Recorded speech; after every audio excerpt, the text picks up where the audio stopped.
Spoon விட்டா போதும், அதிகமாக விட்டுறாதீங்க. இப்போ இந்த பூசணி விதைகளை இதில் போட்டுக்கலாம். இதை லேசாக வறுத்துக்கணுங்க, ரொம்ப கருகிற அளவுக்குலாம் வறுத்துடாதீங்க. அப்போ இதோட சத்துக்கள் எல்லாமே போயிடும். இந்த பூசணி விதைகளுக்கு நம்ம மனநிலையை மேம்படுத்துகிற சக்தி இருக்குங்க.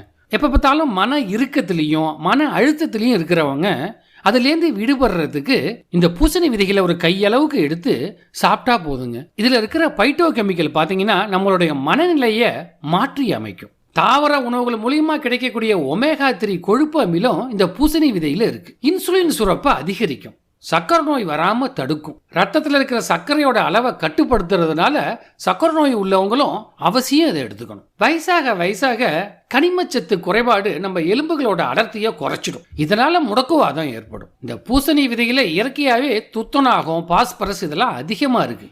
இது எலும்புகளுக்கு ஒரு விதமான வலிமையை கொடுக்கும். இதில் இருக்கிற பைட்டோ கெமிக்கல் பார்த்தீங்கன்னா புற்றுநோயை தடுக்கும்,